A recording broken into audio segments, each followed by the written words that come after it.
realization of prosperity.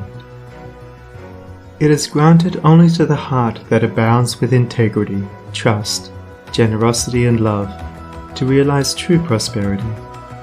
The heart that is not possessed of these qualities cannot know prosperity, for prosperity, like happiness, is not an outward possession, but an inward realization.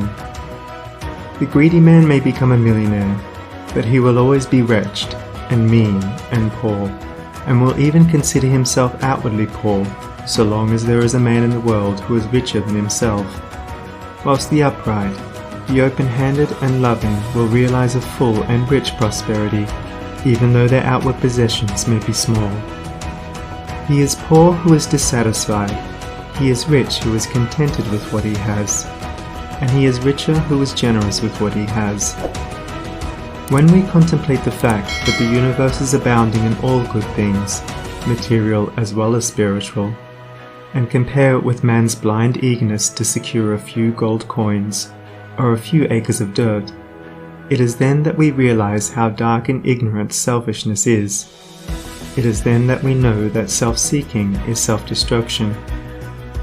Nature gives all, without reservation, and loses nothing. Man, grasping all, loses everything. If you would realize true prosperity, do not settle down, as many have done, into the belief that if you do right, everything will go wrong. Do not allow the word competition to shake your faith in the supremacy of righteousness. I care not what men may say about the laws of competition, for do I not know the unchangeable law, which shall one day put them all to rout, and which puts them to rout even now in the heart and life of the righteous man? And knowing this law, I can contemplate all dishonesty with undisturbed repose, for I know where certain destruction awaits it. Under all circumstances, do that which you believe to be right, and trust the law. Trust the divine power that is immanent in the universe, and it will never desert you, and you will always be protected. By such a trust all your losses will be converted into gains, and all curses which threaten will be transmuted into blessings.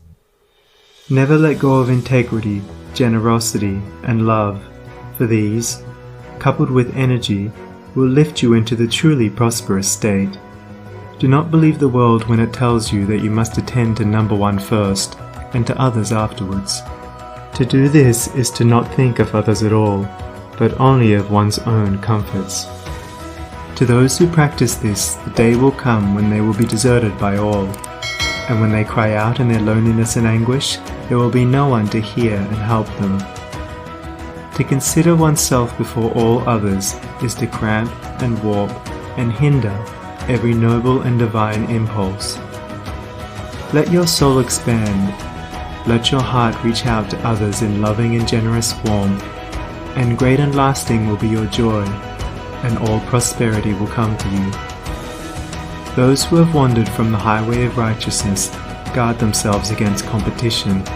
Those who always pursue the right need not to trouble about such defense. This is no empty statement. There are men today who, by the power of integrity and faith, have defied all competition, and who, without swerving in the least from their methods, when competed with, have risen steadily into prosperity, whilst those who tried to undermine them have fallen back defeated. To possess those inward qualities which constitute goodness is to be armored against all the powers of evil, and to be doubly protected in every time of trial. And to build oneself up in those qualities is to build up a success which cannot be shaken, and to enter into a prosperity which will endure forever. The white robe of the heart invisible is stained with sin and sorrow, grief and pain, and all repentant pools and springs of prayer shall not avail to wash it white again. While in the path of ignorance I walk, the stains of error will not cease to cling. Defilements mark the crooked path of self, where anguish lurks and disappointments sting. Knowledge and wisdom only can avail to purify and make my garments clean.